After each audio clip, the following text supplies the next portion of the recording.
अस्सलामुअलैकुम बच्चों, this is doctor Mohammad Shafi and you guys are watching बायोमिस्ट्री।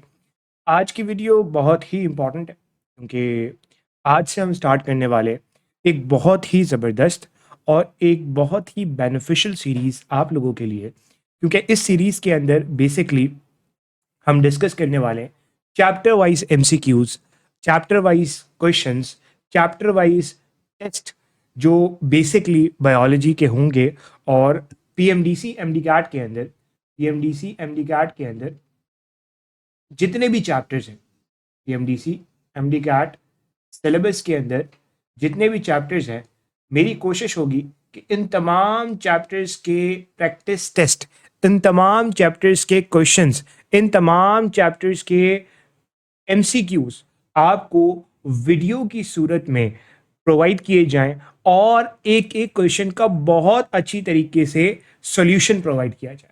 अब इसको करने के लिए सबसे पहले आपको ये समझना होगा कि सर इंपॉर्टेंस क्या है, why we should do this, क्यों करें। देखो, सबसे पहली बात, एमडीकैट के अंदर अगर मैं 2026 की बात करूं तो इस वक्त एमडी कैट के सिलेबस के अंदर तकरीबन 45% जो वेटेज है एमडी कैट के पेपर के अंदर, वो सिर्फ बायोलॉजी का है। यानी कि अगर आप 81 आउट ऑफ 81 स्कोर कर लेते हो बायोलॉजी के अंदर, जो कि बहुत मुश्किल नहीं है, there are so many students of mine जिन्होंने बहुत अच्छे नंबर स्कोर किए हैं बायोलॉजी के अंदर and they are now studying in medical college.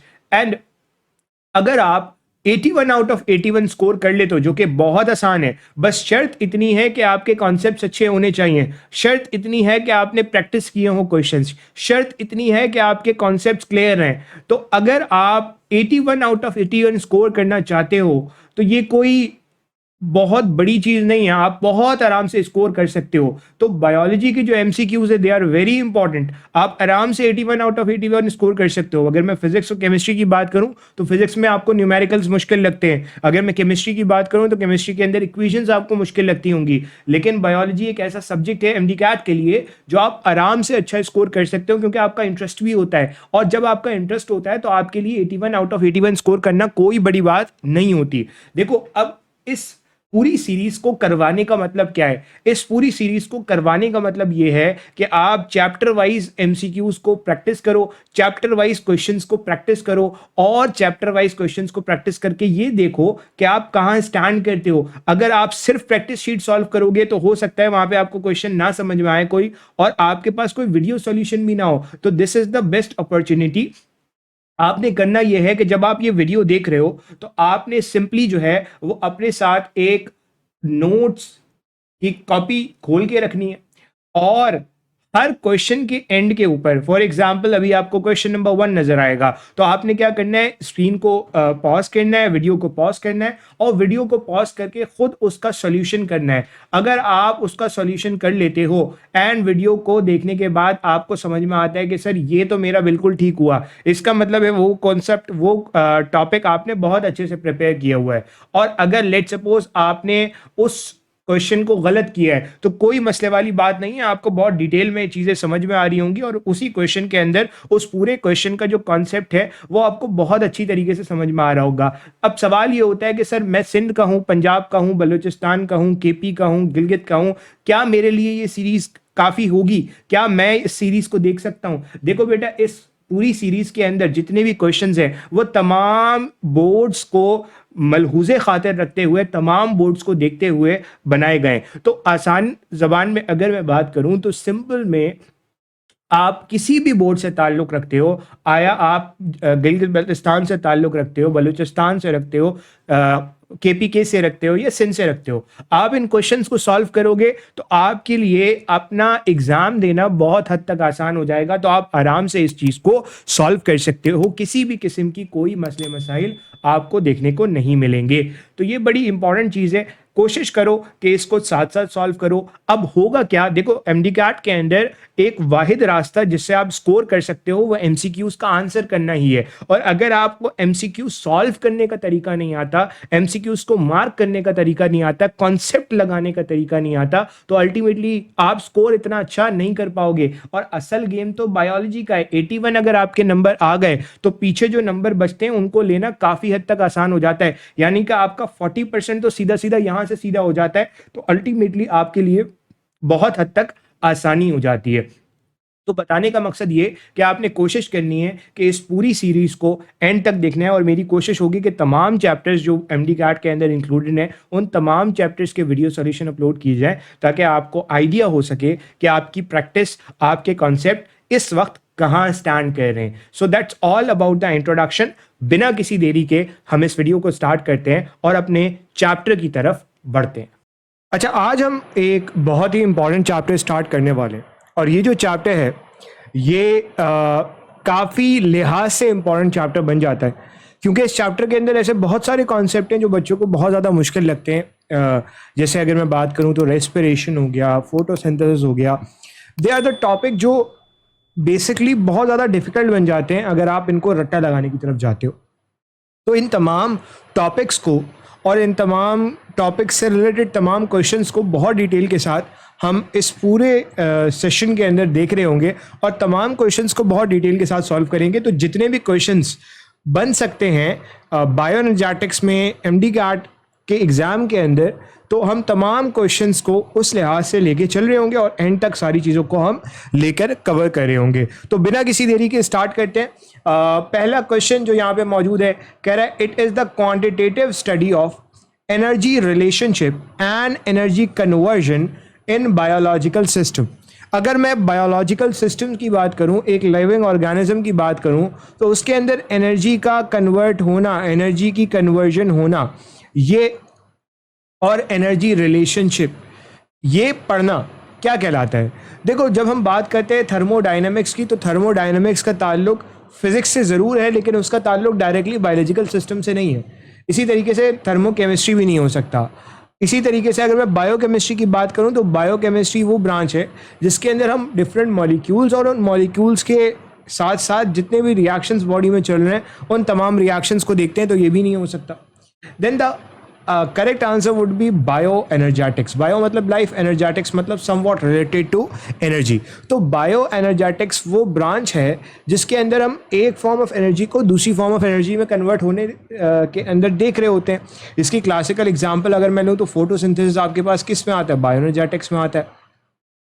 इसी तरीके से जो सेल्यूलर रेस्पिरेशन होती है, जिसमें आप फूड को तोड़ के, ऑर्गेनिक फूड को ब्रेक करके और एटीपी बना रहे होते हो, तो इस सेल्यूलर रेस्पिरेशन भी किस प्रोसेस के अंदर आ जाती है, ये भी आपके पास बायो एनर्जेटिक्स में आ जाती है। तो correct answer would B option D, bio energetics. आगे चलते हैं। कह रहे dash is a chemical linkage between catabolism and anabolism. Dash जो है वो केमिकल लिंक है between catabolism and anabolism. Catabolism और एनाबॉलिज्म के दरमियान जो लिंक है वो क्या है, वो NADH है, FADH है, G3P है या ATP है। अब अगर आप इन सारे ऑप्शंस को देखते हुए चलो, तो ऑप्शंस में आपके पास कह रहा है NADH। अब NADH जो है वो बेसिकली एक रिड्यूस्ड कोएंजाइम है जो जिसको आप कन्वर्ट करते हो किसके अंदर, ATP के अंदर। तो इससे आप इलेक्ट्रॉन निकाल के ATP में कन्वर्ट करते हो, तो इसका कैटाबॉलिज्म एनाबॉलिज्म से डायरेक्टली कोई लिंक नहीं है, ठीक है, तो ये तो नहीं होगा। अब आती है FADH, तो FADH की भी कहानी सेम ही है। Then G3P। अब ये जो G3P है ये क्या है, ये समझना बहुत ज़रूरी है। This G3P is ग्लाइसर aldehyde 3 phosphate, और ये जो ग्लाइसर एल्डिहाइड 3 फॉस्फेट है ये आपका कैटाबॉलिज्म और एनाबॉलिज्म के दरमियान लिंक नहीं होता, ठीक है। अब आ जाते हैं हम ATP के ऊपर, तो इसका जो करेक्ट आंसर बनता है ना वो बनता है ATP। So ATP is the correct answer. Sir why ATP is the correct answer? देखो बेटा, एक बात को समझना कि जब भी कैटाबॉलिज्म होता है, यानी कि आप किसी भी बड़े मॉलिक्यूल को तोड़ते हो, तो कैटाबॉलिज्म के नतीजे में आपको मिलती एनर्जी, और इस एनर्जी को आप इस्तेमाल करते हो ADP को इनऑर्गेनिक फॉस्फेट के साथ बनाने के लिए और बना देते हो ATP। तो कैटाबॉलिज्म में ATP इस्तेमाल हो। सर एनाबॉलिज्म में क्या होगा? एनाबॉलिज्म में जब आप बेसिकली छोटे मॉलिक्यूल से बड़ा मॉलिक्यूल बना रहे हो, तो आप क्या करते हो, आप एटीपी को तोड़ते हो और एटीपी को तोड़ के जो एनर्जी रिलीज होती है उसको एनाबॉलिक प्रोसेस में इस्तेमाल करते हो और एडीपी और इनऑर्गेनिक फॉस्फेट में एटीपी कन्वर्ट हो जाता है। सर कैटाबॉलिज्म में तो हम बड़ा मॉलिक्यूल तोड़ते हैं, तो जो दूसरा मॉलिक्यूल तोड़ रहा है उससे एनर्जी निकल रही है और उस एनर्जी को आप यहाँ इस्तेमाल कर रहे हो। एनाबॉलिज्म के अंदर भी सेम कहानी हो रही है कि आपको एनर्जी चाहिए, कहाँ से आएगी, एटीपी को तोड़ के जो एनर्जी मिलेगी वो आप दोगे। तो इसका मतलब है एटीपी जो है वो लिंक करता है कैटाबॉलिज्म और एनाबॉलिज्म को, तो आंसर यहाँ पे ऑप्शन डी बनता है। आगे चलते हैं।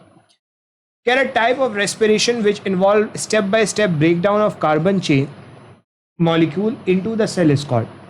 कार्बन चेन मॉलिक्यूल को, कार्बन मॉलिक्यूल को तोड़ना और इतना ज़्यादा तोड़ देना कि अल्टीमेटली वो कन्वर्ट हो जाए स्मॉलर सब्सटेंसेस के अंदर, स्मॉलर मॉलिक्यूल्स के अंदर, सेल के अंदर, ये क्या कहलाती है, external respiration. External respiration somewhat breathing के अंदर आ जाती है, तो ये तो नहीं हो सकता। पल्मोनरी रेस्पिरेशन भी नहीं होगा, ऑर्गेनिज्मिक रेस्पिरेशन भी नहीं होगा। तो आंसर इज सेल्यूलर रेस्पिरेशन, क्योंकि सेल्यूलर रेस्पिरेशन के अंदर जो कुछ भी आपके पास कार्बन चेन मॉलिक्यूल है उसको आप तोड़ के बेसिकली उससे एनर्जी बना रहे होते हो और उसको सिंपल वन कंपाउंड के अंदर कन्वर्ट कर रहे होते हो। तो आंसर इज ऑप्शन सी। आगे चलते हैं। कह रहे the most common respiratory substrate used as a source of energy by the cell is. सबसे ज़्यादा इस्तेमाल किए जाने वाला रेस्पिरेटरी सबस्ट्रेट, यानी कि सबसे ज़्यादा रेस्पिरेशन के अंदर फूड को तोड़ के एनर्जी बनाने के अंदर कौन सा सबस्ट्रेट, कौन सा रिएक्टेंट सबसे ज़्यादा इस्तेमाल होता है। तो हमें पता है सबसे जो इमीडिएट सोर्स ऑफ एनर्जी है, सबसे पहले जो सोर्स ऑफ एनर्जी इस्तेमाल होती है बॉडी में वो ग्लूकोज होती है। तो glucose is the most common substrate. Answer यहाँ पे ऑप्शन ए बनता है, ग्लूकोज। आगे चलते हैं।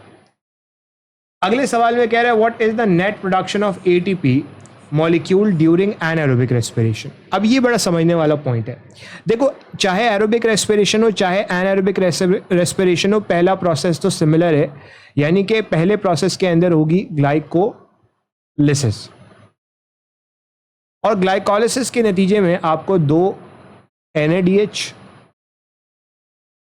और 2 ATP देखने को मिलते हैं। मैं नेट प्रोडक्ट की बात कर रहा हूँ, ठीक है, नेट प्रोडक्ट। फिर ये ग्लाइकोलिसिस से जो कुछ बनता है, इसके पास आगे 2 रास्ते हैं, या तो एरोबिक रेस्पिरेशन में चले जाए या एनारोबिक रेस्पिरेशन में चले जाए। अब अगर ये एनारोबिक रेस्पिरेशन में गया तो एनारोबिक रेस्पिरेशन में अगर ऑक्सीजन नहीं है और ये एनारोबिक रेस्पिरेशन में गया तो ये तो NADH यहाँ इस्तेमाल हो जाएगा, तो ये तो किसी काम का नहीं रहेगा। तो नेट गेन से हमारे पास कितना होगा, 2 ATP का होगा। तो आंसर यहाँ पे ऑप्शन सी बनता है, 2 इज द राइट आंसर। आगे चलते हैं। कह रहा what is the equation for aerobic respiration. Aerobic respiration के लिए करेक्ट इक्वेशन क्या है। एरोबिक रेस्पिरेशन के अंदर आप ग्लूकोज को ऑक्सीजन की प्रेजेंस में तोड़ते हो, C6H12O6। एरोबिक पूछ रहा है ना, तो एरोबिक में आप ऑक्सीजन मौजूद होती है, इसको आप तोड़ के कन्वर्ट कर देते हो बिल्कुल स्मॉलर सब्सटेंस के अंदर, यानी कि कार्बन डाइऑक्साइड और वाटर के अंदर, सिंपल स्केलेटल सब्सटेंसेस के अंदर इसने तोड़ दिया। तो कार्बन डाइऑक्साइड वाटर को मिला के ग्लूकोज बना रहे हो, नहीं, ये तो नहीं हो सकता। ऑक्सीजन और ग्लूकोज को मिला के कार्बन डाइऑक्साइड अल्कोहल बन रहा, नहीं, अल्कोहल तो नहीं होगा। इसी तरीके से कार्बन डाइऑक्साइड वाटर को मिला रहे हो, ग्लूकोज और ऑक्सीजन को मिला के वाटर, कार्बन डाइऑक्साइड और एनर्जी मिल रही है, ठीक है, this is the right answer. Option D is the right answer. आगे चलते हैं। अगले सवाल में कह रहा है which stage of cellular respiration will not be affected by the absence of oxygen. तो जो पहला स्टेप है, चाहे एरोबिक रेस्पिरेशन हो चाहे एनारोबिक रेस्पिरेशन हो, पहला स्टेप ग्लाइकोलिसिस है। तो ऑक्सीजन है या नहीं है, इससे ग्लाइकोलिसिस का कोई ताल्लुक नहीं है। चाहे ऑक्सीजन है चाहे ऑक्सीजन नहीं है, पहला स्टेप हमेशा ग्लाइकोलिसिस होगा। तो यहाँ पे जो आंसर बनेगा वो ग्लाइकोलिसिस बनेगा, बाकी जो है वो ऑक्सीजन के ऊपर डिपेंड कर सकते हैं किसी ना किसी हद तक। तो आंसर यहाँ पे ऑप्शन ए बनता है। आगे चलते हैं। कह रहे it is true about preparatory phase of glycolysis. Preparatory phase of glycolysis के अंदर क्या होता है। देखो, प्रेपरेटरी फेज ऑफ ग्लाइकोलिसिस को आप 2 फेजेस में डिवाइड कर सकते हो। एक प्रेपरेटरी फेज है जिसमें आप प्रिपरेशन करते हो एटीपी बनाने की, और दूसरा पे ऑफ फेज है जिसमें बाकायदा एटीपी मिलता है। तो अब ये जो प्रेपरेटरी फेज है ना, इस प्रेपरेटरी फेज के अंदर आप इन्वेस्टमेंट करते हो एटीपी की, ताकि आपको एटीपी मिले। तो ये जो एटीपी की इन्वेस्टमेंट करते हो, कितने एटीपी की इन्वेस्टमेंट करते हो, 2 एटीपी की इन्वेस्टमेंट करते हो। तो प्रेपरेटरी फेज में बेसिकली एटीपी इस्तेमाल होता है। NADH और NAD का कोई ताल्लुक ऐसा नहीं है, यहाँ पे जो करेक्ट आंसर बनता है वो बनता है option A, ATP are consume. ठीक है, option A would be the right answer. आगे चलते हैं। कह रहा है it splits into triose during glycolysis. कौन टूटता है ट्रायोज में, यानी कि 3 कार्बन वाली शुगर में ग्लाइकोलाइसिस के अंदर? तो होता यह है कि ग्लाइकोलाइसिस में एक स्टेप होता है जिसमें फ्रक्टोज 1,6 बिसफॉस्फेट होता है और ये टूट जाता है 2 चीज़ों के अंदर। ठीक है, मैं अभी रिवर्सिबल इरिवर्सिबल की बहस में नहीं जाऊंगा। एक होता है ग्लाइसर एल्डिहाइड 3 फॉस्फेट, ये भी 3 कार्बन वाली एल्डिहाइडिक शुगर, और टूट जाता है डाई हाइड्रोक्सी एसीटोन फॉस्फेट, ये कीटोनिक शुगर। तो ये 2-3 कार्बन वाले कंपाउंड में टूट गया कौन? Fructose 1,6 bisphosphate. तो आंसर हो गया ऑप्शन डी। आगे चलते हैं। इस सवाल में कह रहा है which of the following is not related to pyruvic acid oxidation. Pyruvic acid oxidation के अंदर क्या नहीं होता? तो देखो बहुत सिंपल सी बात है। पायरोविक एसिड ऑक्सीडेशन के अंदर मान के चलो ये पायरोवेट है जो कि एक 3 कार्बन वाला कंपाउंड है। अब इसको आपने एसिटाइल कोएंजाइम ए में कन्वर्ट करना है, तो पहले तो आप एसिटाइल कोएंजाइम ए डाल दो, कोएंजाइम ए डाल दो, कार्बन डाइऑक्साइड नहीं, कोएंजाइम ए डाल दो। दूसरा यहां से आप जो है वो NAD को NADH में कन्वर्ट कर लो। कैसे? पायरोवेट से हाइड्रोजन निकाल के। तीसरा काम जो आप करो वो ये करोगे कि आप यहाँ से कार्बन डाइऑक्साइड, कार्बन यानी कि कार्बन निकाल दोगे इन the form of carbon dioxide, that is decarboxylation.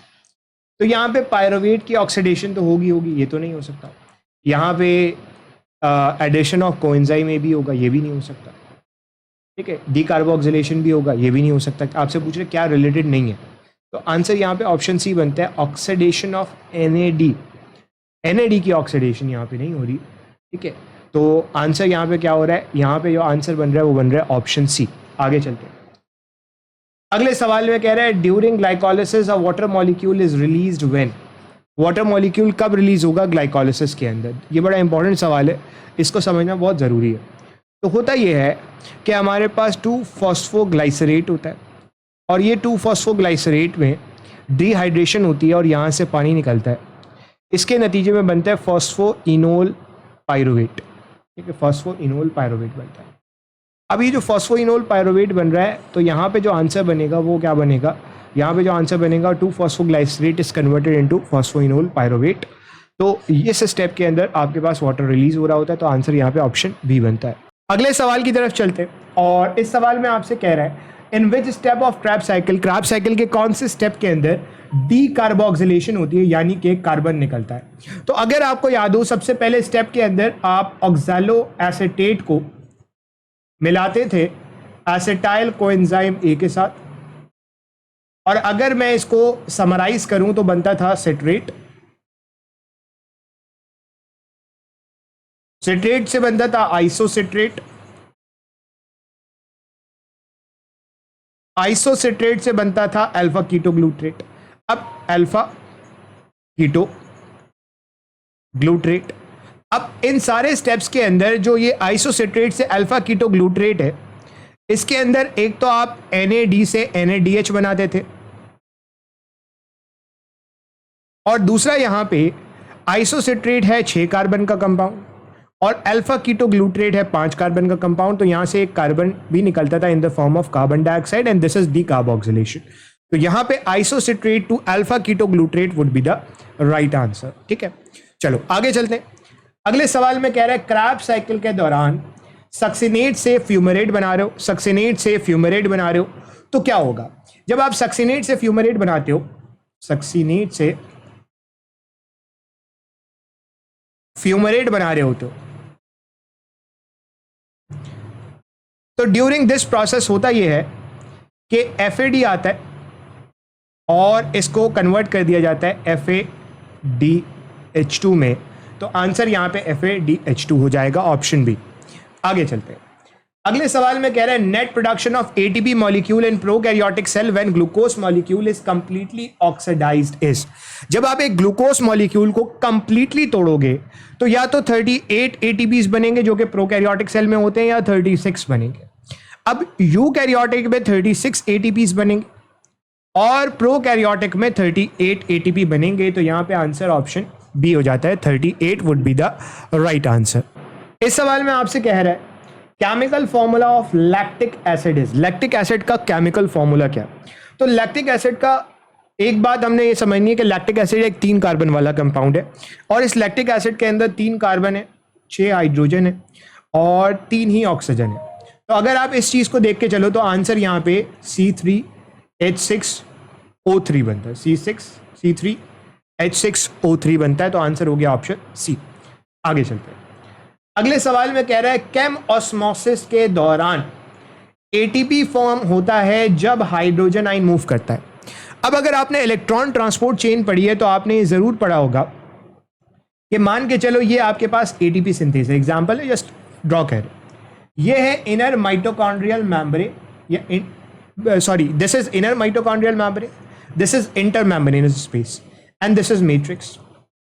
अब होता यह है कि इलेक्ट्रॉन ट्रांसपोर्ट चेन में आप हाइड्रोजन आयन की कंसंट्रेशन को बढ़ाते हो इंटर मेम्ब्रेनस स्पेस में और फिर यहां से गुजारते हो मैट्रिक्स में लाने के लिए हाइड्रोजन आयन को, और इस कंसंट्रेशन ग्रेडियंट की वजह से जो एनर्जी आपको हासिल होती है उससे आप बनाते हो ATP. This is called simple came osmosis. इसके अंदर क्या होता है, इसके अंदर बेसिकली आप मूव करते हो from inter membranous space to mitochondrial matrix. अब सवाल ये होता है कि क्या ये एक्टिव ट्रांसपोर्ट होती है या ये पैसिव होती है। ऑब्वियसली हाइड्रोजन आयन की कंसंट्रेशन बाहर ज़्यादा होती है, अंदर कम होगी, तो ऑब्वियसली ये कौन सी ट्रांसपोर्ट होगी, ये पैसिव ट्रांसपोर्ट होगी। और पैसिव ट्रांसपोर्ट में भी inter membranous space to mitochondrial matrix होगा। तो आंसर हो जाएगा आपके पास ऑप्शन सी। अगले सवाल की तरफ चलते हैं और अगले सवाल में आपसे कह रहा है carriers of respiratory chain are located on, जो रेस्पिरेटरी चेन के कैरियर्स होते हैं, इलेक्ट्रॉन ट्रांसपोर्ट के कैरियर्स होते हैं, वो आपको कहाँ मिलेंगे? तो देखो पूरी की पूरी जो इलेक्ट्रॉन ट्रांसपोर्ट चेन है वो इनर माइटोकॉन्ड्रियल मेम्ब्रेन में मिलती है और कैरियर्स भी ऑब्वियसली यहाँ पे मिलेंगे। तो इसका जो करेक्ट आंसर बना है वो इनर मेम्ब्रेन ऑफ माइटोकॉन्ड्रिया या इनर माइटोकॉन्ड्रियल मेम्ब्रेन बनता है, क्योंकि पूरी इलेक्ट्रॉन ट्रांसपोर्ट चेन के अंदर जितने भी सारी चीज़ें मौजूद हैं, प्रोटीन्स मौजूद हैं और जो आपके पास कैरियर हैं वो तमाम के तमाम इनर माइटोकॉन्ड्रियल मेम्ब्रेन में। तो आंसर यहाँ ऑप्शन बी हो जाता है। आगे चलते हैं। कह रहा है at the end of respiratory chain, यानी कि इलेक्ट्रॉन ट्रांसपोर्ट चेन के एंड के ऊपर इलेक्ट्रॉन, प्रोटॉन और ऑक्सीजन मिलके क्या बनाता है? तो अल्टीमेट इलेक्ट्रॉन एक्सेप्टर कौन है? ऑक्सीजन है। अब अगर अल्टीमेटली इलेक्ट्रॉन ट्रांसपोर्ट चेन में जो इलेक्ट्रॉन इधर से उधर घूम रहा था वो जाके ऑक्सीजन के साथ कंबाइन करता है, तो ये बनाता है वाटर। तो यहाँ पे जो करेक्ट आंसर बनेगा वो बनेगा water. Option B would be the right answer. आगे चलते हैं। अगले सवाल में कह रहा है ATP consumption and production are associated with, ATP का बनना और एटीपी का लगना ये किस प्रोसेस के अंदर होता है? तो अगर आपको याद हो ग्लाइकोलिसिस के 2 स्टेप्स होते थे। एक के अंदर आप इन्वेस्टमेंट करते थे एटीपी की और दूसरे के अंदर आपको बेसिकली एटीपी मिल रहा होता था, पे ऑफ फेज जिसे आप कहते थे। तो जिसके अंदर आप एटीपी लगा रहे थे, तो कितने एटीपी लगा रहे थे? 2 एटीपी लगा रहे थे और बाकी फिर आपको एटीपी मिल रहा था। तो ग्लाइकोलिसिस के अंदर बेसिकली कहानी चल रही होती है। ग्लाइकोलिसिस ऑब्वियसली साइटोप्लाज्म में होती है। तो आंसर हो जाता है स्ट्रेट फॉरवर्ड ऑप्शन ए। आगे चलते हैं। अगले सवाल में कह रहे हैं correct sequence of utilization of biomolecule for the production of energy in our body is, हमारी बॉडी में एनर्जी बनाने के लिए जो सीक्वेंस होता है, यानी कि सबसे पहले क्या इस्तेमाल होगा, फिर क्या इस्तेमाल होगा, फिर क्या इस्तेमाल होगा, वो क्या होता है? देखो जो इमीडिएट सोर्स ऑफ एनर्जी होती है, यानी कि सबसे पहले जो सोर्स ऑफ एनर्जी बॉडी इस्तेमाल करेगी वो कार्ब्स होंगे। तो फॉर श्योर सबसे पहले कार्बोहाइड्रेट इस्तेमाल होंगे, फिर उसके बाद क्या प्रोटीन का नंबर आएगा या लिपिड का नंबर आएगा? तो इसका मतलब है प्रोटीन और लिपिड तो नहीं हो सकता। अब कार्बोहाइड्रेट के बाद आपकी बॉडी स्टोर करती है लिपिड को, तो lipid as a source of energy आ जाएगा, तो लिपिड आ गया, फिर आखिर में प्रोटीन आता है। तो आंसर ऑप्शन ए बनता है, स्ट्रेट फॉरवर्ड। आगे चलते हैं। इस सवाल में आपसे कह रहा है ऑक्सीडेटिव फॉस्फोराइलेशन में, यानी कि आसान जबान में इलेक्ट्रॉन ट्रांसपोर्ट चेन में क्या होता है कि साइटोक्रोम ए अपना इलेक्ट्रॉन लूज करता है, बट कौन करता है इसको ऑक्सीडाइज? ऑक्सीडाइज्ड होने का मतलब है इलेक्ट्रॉन लूज करना। कौन लूज करवा रहा है इसे? तो अगर आपको इलेक्ट्रॉन के सीक्वेंस याद हो तो हमारे पास कोएंजाइम क्यू था। कोएंजाइम क्यू से इलेक्ट्रॉन निकलता था और जाता था साइटोक्रोम बी के पास। साइटोक्रोम बी से इलेक्ट्रॉन निकल के जाता था साइटोक्रोम सी के पास। साइटोक्रोम सी से इलेक्ट्रॉन निकल के जाता था साइटोक्रोम ए के पास, देन A3 के पास। तो ए को कौन ऑक्सीडाइज कर रहा है? ऑब्वियसली इलेक्ट्रॉन जा रहा है A3 के पास, तो A3 is actually oxidizing this A. तो यहां पे जो आंसर होगा वो ऑप्शन सी बनता है, cytochrome A3। Cytochrome A3 would be the right answer. आगे चलते हैं।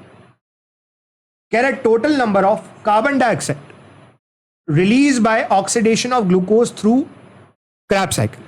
अब अगर आपको क्रैब साइकिल के बारे में याद हो तो ऑक्सैलो एसीटेट, अगर पूरी ना भी याद हो तो ये कॉन्सेप्ट जरूर होगा। ऑक्सैलो एसीटेट में आप डालते थे एसिटाइल कोएंजाइम में। ऑक्सैलो एसीटेट था 4 कार्बन वाला कंपाउंड और एसिटाइल कोएंजाइम में था 2 कार्बन वाला कंपाउंड, और ये पूरी साइकिल चल के वापस कहां आती थी? ऑक्सैलो एसीटेट के ऊपर।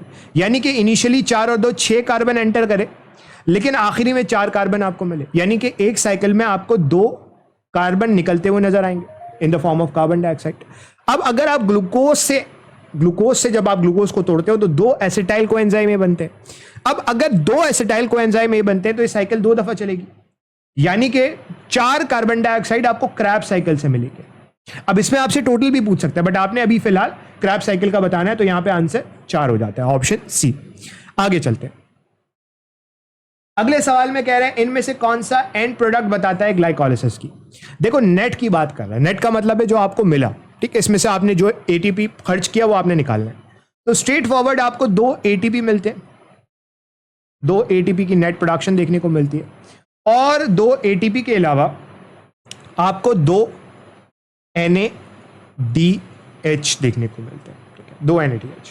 तो आप देख लो 4 वाले ऑप्शन तो नहीं हो सकते, 2 एटीपी, 2 NADH और 2 वाटर। तो आंसर ऑप्शन बी हो जाता है। वाटर अगर ना भी आए तो आपने एटीपी और NADH से निकाल लिया आंसर, तो आंसर हो जाएगा हमारे पास ऑप्शन बी। आगे चलते हैं।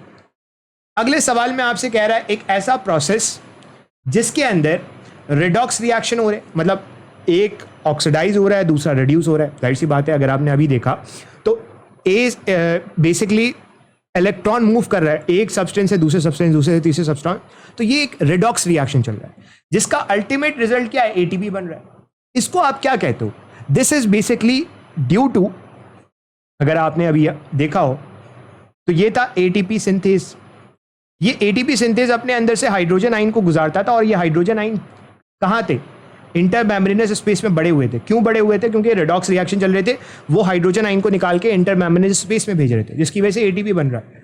This is called came osmosis. तो आंसर यहां पे ऑप्शन सी हो जाता है, केम ऑस्मोसिस। आगे चलते हैं, इस सवाल की तरफ चलते हैं, और इस सवाल में आपसे कह रहा है most common type of cellular respiration in our muscle is. Muscle के अंदर जो most common type of cellular respiration चल रही होती है उसे आप क्या कहते हो?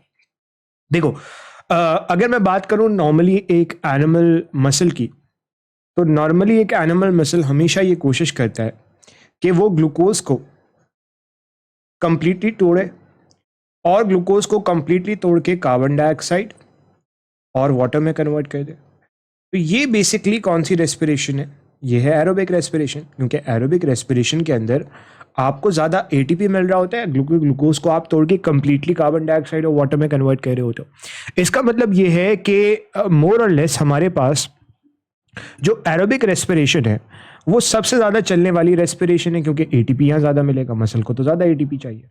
लेकिन ऐसी कंडीशन ज़रूर आती है जिस कंडीशन के अंदर बेसिकली बॉडी को एटीपी की नीड बहुत बढ़ जाती है, और बॉडी इस तरीके से एरोबिक रेस्पिरेशन से पूरा नहीं कर पाती। तो फिर जो मसल होता है वो स्ट्रेस कंडीशन के अंदर शिफ्ट करता है एनाएरोबिक रेस्पिरेशन की तरफ,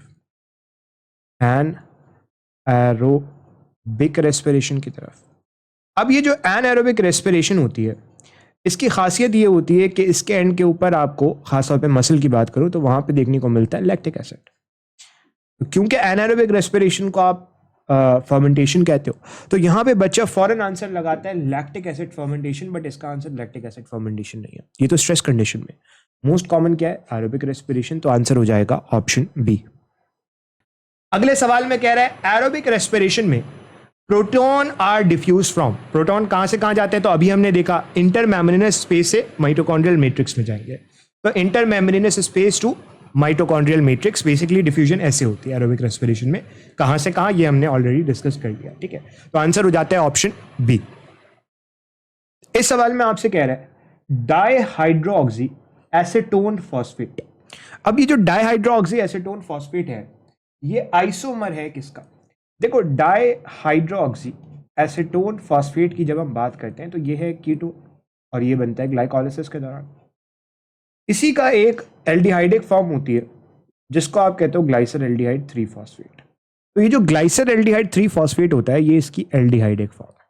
और जाहिर सी बात है, आप एल्डिहाइडिक फॉर्म को कीटोनिक फॉर्म में आराम से कन्वर्ट कर सकते हो, यानी कि they are the isomer of each other. तो glyceraldehyde 3 phosphate would be the right answer. ठीक है, तो glyceraldehyde 3 phosphate right answer बन जाएगा। Option C would be the right answer. आगे चलते हैं। अगले सवाल में कह रहा है which of the following is intermediate in carbohydrate and fat metabolism. जब भी कार्बोहाइड्रेट और फैट की मेटाबॉलिज्म होगी तो कार्बोहाइड्रेट और फैट के मेटाबॉलिज्म में मेन कंपाउंड जो दोनों के कॉमन होगा वो क्या होगा? देखो, कार्बोहाइड्रेट के अंदर ग्लाइकोलाइसिस होती है और ग्लाइकोलाइसिस के बाद बनता है पायरुवेट। फिर ये पायरुवेट आगे जाके बनाता है एसिटाइल कोएंजाइम ए। इसी तरीके से जब फैट की मेटाबॉलिज्म होता है तो दो चीजें बनती है, एक तो बनता है आपका फैटी एसिड, और दूसरी चीज आपके पास जो बनती है वो है ग्लिसरॉल। अब ये जो फैटी एसिड है ना, ये एक प्रोसेस में जाता है जिसे कहते हैं बीटा ऑक्सीडेशन, और बीटा ऑक्सीडेशन के नतीजे में बन जाता है एसिटाइल कोएंजाइम है। जबकि ग्लिसरॉल से आगे बनता है ग्लाइसर एल्डिहाइड 3 फॉस्फेट और फिर ये ग्लाइकोलाइसिस के अंदर नॉर्मली एंटर कर जाता है।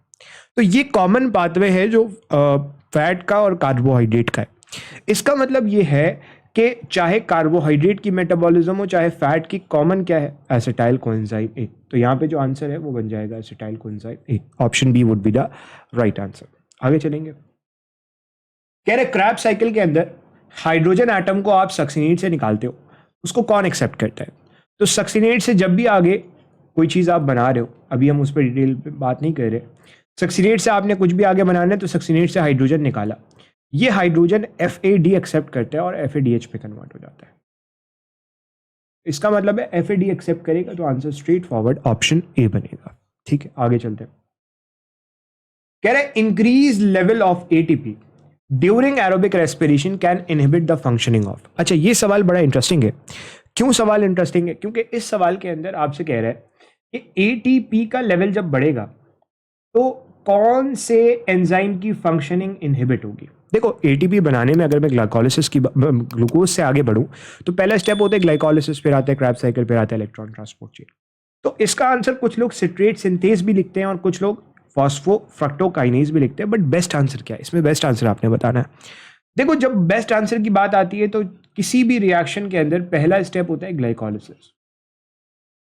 तो अगर ATP बढ़ा हुआ है, ATP का लेवल ज्यादा है बॉडी में, तो ये जो फॉस्फोफ्रक्टोकाइनेज है, क्योंकि ये ग्लाइकोलाइसिस का एंजाइम है, तो सबसे पहले ATP जाके इस फॉस्फोफ्रक्टोकाइनेज को इनहिबिट करेगा, फिर बाद में फिर क्रैब साइकिल की बारी आएगी तो वो एक अलग सिचुएशन है। बट राइट नाउ ग्लाइकोलाइसिस सबसे पहले इनहिबिट होगा, और क्योंकि ग्लाइकोलाइसिस सबसे पहले हमारे पास इनहिबिट हो रहा होता है तो फॉस्फोफ्रक्टोकाइनेज सबसे पहले इनहिबिट होता है, इसलिए इसका आंसर ऑप्शन डी बनता है, फॉस्फोफ्रक्टोकाइनेज। आगे चलते हैं अगले सवाल की तरफ। अगले सवाल में कह रहा है क्रैब साइकिल के जो ज्यादातर एंजाइम्स होते हैं वो कहाँ होते हैं। देखो, क्रैब साइकिल के जो ज्यादातर एंजाइम होते हैं, समझने वाली बात यह है कि ये जो एंजाइम्स हैं, क्रैब साइकिल कहाँ होती है? माइटोकॉन्ड्रियल मैट्रिक्स में। तो इसके ज्यादातर एंजाइम भी कहाँ होंगे? ज्यादातर एंजाइम भी मैट्रिक्स के अंदर होंगे, तो आंसर ऑप्शन ये बनता है, स्ट्रेट फॉरवर्ड। ठीक है, आगे चलते हैं। कह रहा है yeast cell respire through. Yeast cell कैसे रेस्पायर करता है? यीस्ट की जब मैं बात करता हूं, ये यीस्ट के बारे में मुझे एक कॉन्सेप्ट ये पता है कि यीस्ट जो है वो फैकल्टेटिव एनारोब। फैकल्टेटिव एनारोब का मतलब ये है कि ये ऑक्सीजन की प्रेजेंस में भी काम करेगा और ऑक्सीजन की एब्सेंस में भी काम करेगा, तो both aerobically and anaerobically would be the right answer. ठीक है, ऑक्सीजन की प्रेजेंस में भी यीस्ट सेल रेस्पायर कर सकता है, ऑक्सीजन की एब्सेंस में भी, तो आंसर ऑप्शन बी बनता है। आगे चलते हैं। अगले सवाल में आपसे कह रहा है stage till which aerobic respiration and fermentation are same. अब अगर मैं चाहे एरोबिक रेस्पिरेशन देखूं चाहे फर्मेंटेशन, जैसे आप एनारोबिक रेस्पिरेशन कह रहे हो, दोनों के अंदर पहला स्टेप होता है ग्लाइकोलाइसिस, और ग्लाइकोलाइसिस के नतीजे में बनता है पायरुवेट। अब ये जो पायरोवेट है, इस पायरोवेट से यहां से आगे दो रास्ते होते हैं, या तो ये एरोबिक में चला जाए या ये एनारोबिक में चला जाए, depending on the availability of oxygen. इसका मतलब है पायरोवेट तक मामलात सिमिलर रहेंगे और पायरोवेट एक कॉमन सब्सटेंस के तौर पे यूज करेगा both aerobic and anaerobic respiration. तो आंसर हो जाएगा पायरोवेट फॉर्मेशन। Very simple. आगे चलते हैं। अगले सवाल में कह रहे हैं इनमें से कौन सा 5 कार्बन वाला कंपाउंड है। तो कॉमन सेंस लगाओ। अगर आपको याद हो क्राब्स साइकिल, तो ऑक्सैलो एसीटेट में आप मिलाते थे एसिटाइल कोएंजाइम ए। ऑक्सैलो एसीटेट 4 कार्बन वाला कंपाउंड, एसिटाइल कोएंजाइम है 2 कार्बन वाला कंपाउंड। इसके नतीजे में बनता था सिट्रेट, फिर आइसोसिट्रेट, और फिर एक कार्बन निकल के अल्फा कीटोग्लूटेट। ठीक है, तो यहाँ 4 और 2 6, तो ये 6 कार्बन वाला कंपाउंड, ये भी 6 कार्बन वाला कंपाउंड, ये 5 कार्बन वाला कंपाउंड। तो इसका मतलब है आंसर अल्फा कीटोग्लूटेट बनता है। बाकी सिट्रेट 6 कार्बन वाला कंपाउंड है और ये सक्सिनेट और मैलेट 4 कार्बन वाले कंपाउंड है। तो आंसर यहाँ पे ऑप्शन बी बनता है। आगे चलते हैं। कह रहे वो एंजाइम जो कि ग्लाइकोलिसिस से रिलेटेड है वो कहाँ है। देखो, वो एंजाइम जो ग्लाइकोलिसिस से रिलेटेड है, तो ग्लाइकोलिसिस होती है साइटोप्लाज्म में। तो ये एंजाइम भी कहाँ होंगे, ये एंजाइम भी साइटोप्लाज्म के अंदर होंगे। तो यहाँ पे जो आंसर बनता है वो found dissolve in cytoplasm would be the right answer.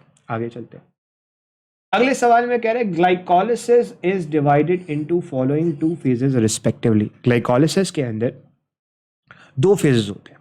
पहले फेज के अंदर तो आप एटीपी लगाते हो, जैसे आप प्रिपरेटरी फेज या इन्वेस्टमेंट फेज कहते हो। अब इसके अंदर आप मेनली 2 एटीपीज लगा रहे होते हो। दूसरा फेज जो होता है उसमें आपको एटीपी मिलता है, जैसे आप ऑक्सीडेटिव फेज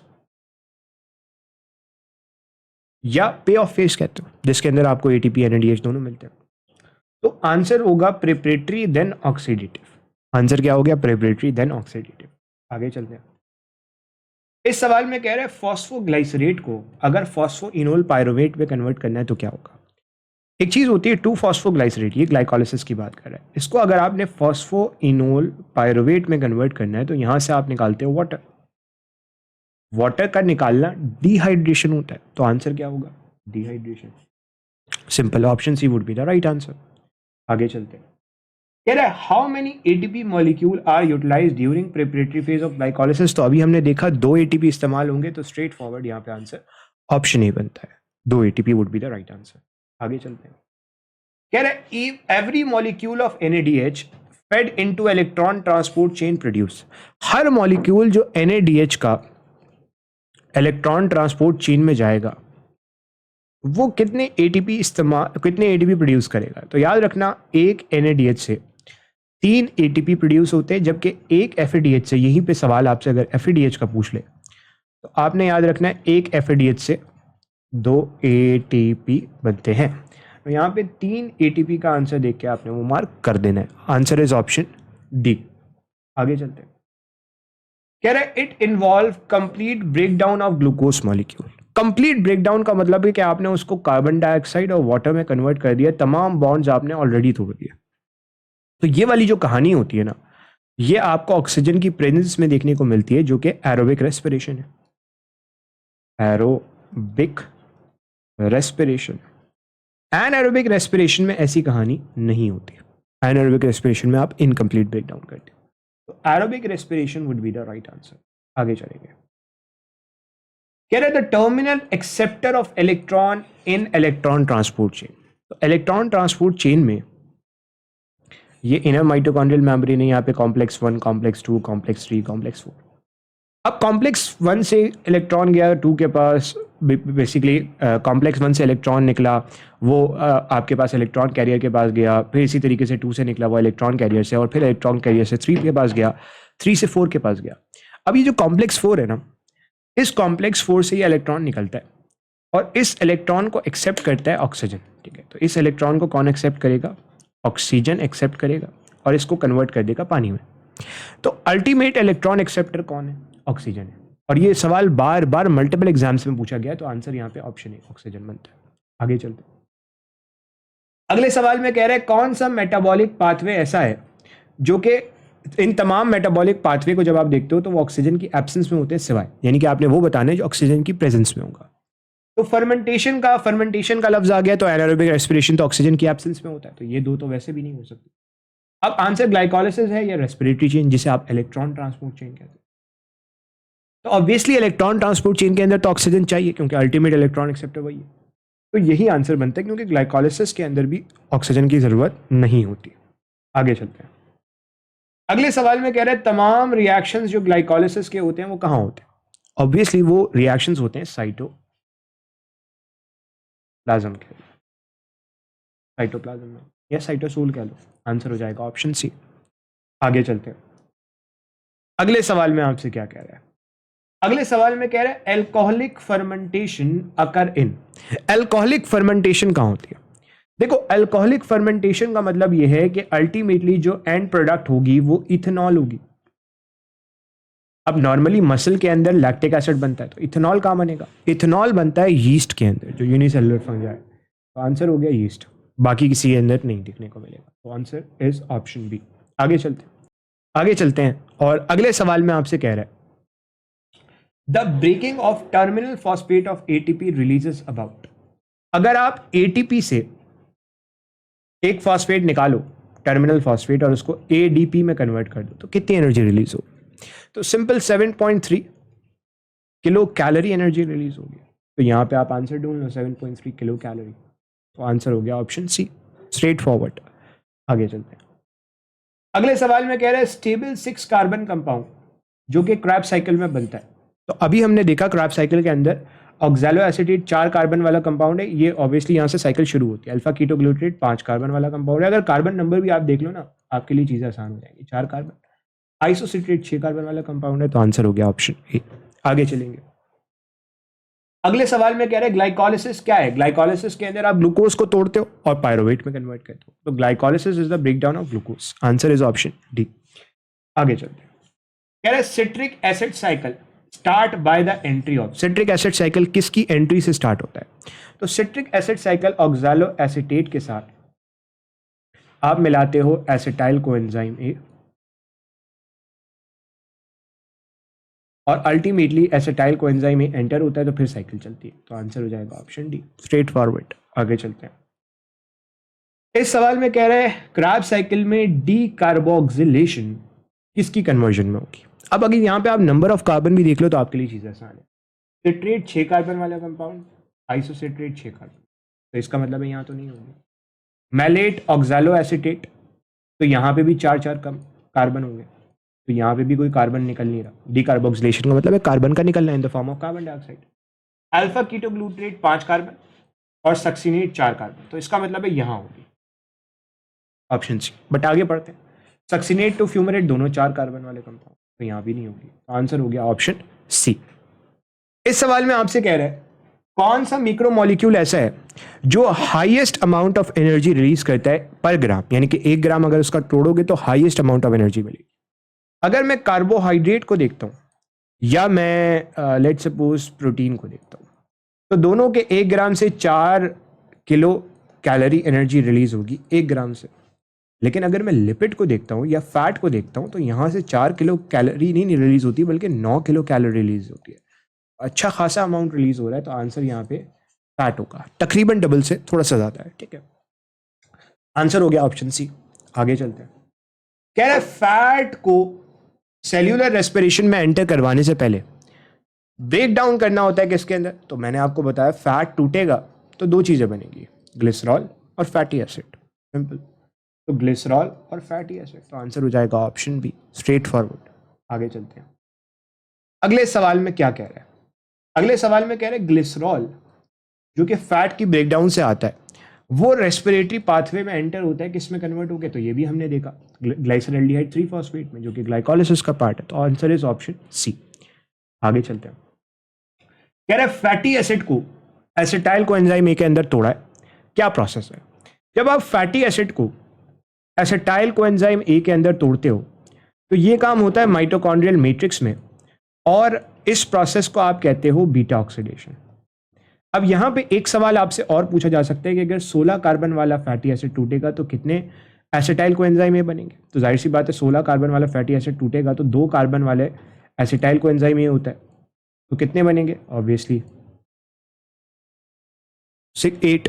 तो आंसर हो जाएगा 8। तो यहाँ पे जो एग्जैक्ट आंसर बनेगा वो बीटा ऑक्सीडेशन बनेगा, और ये कहाँ होती है? माइटोकॉन्ड्रियल मैट्रिक्स में। तो आंसर हो जाएगा बीटा ऑक्सीडेशन। आगे चलते हैं। अब अगला सवाल यही है कि बीटा ऑक्सीडेशन फैटी एसिड की कहाँ हो रही है? तो माइटोकॉन्ड्रियल मैट्रिक्स में हो रही है। आंसर हो गया ऑप्शन बी। आगे चलते हैं।